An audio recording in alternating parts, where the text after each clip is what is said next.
siapapun yang pada hari ini Palestina, hidup rakyat Palestina. Masa aksi yang tergabung dalam Aliansi Pemuda Sumatera Selatan bergerak melakukan aksi solidaritas untuk Palestina di Simpang 5 DPRD Sumatera Selatan, Jalan Kapten Arifai Palembang pada Senin 16 Oktober 2023.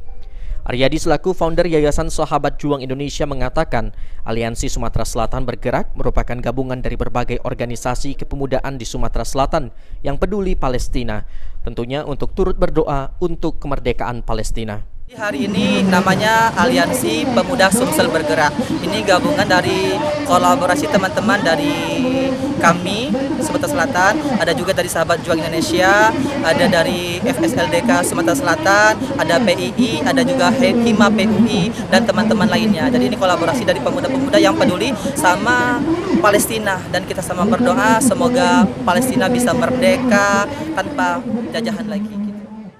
Aryadi menambahkan selain melakukan orasi, Aliansi Pemuda Sumatera Selatan bergerak juga melakukan galang dana dan juga sholat goib bagi warga Palestina yang gugur di medan perang di Simpang 5 DPRD Provinsi Sumsel. Eki Saputra, PAL TV.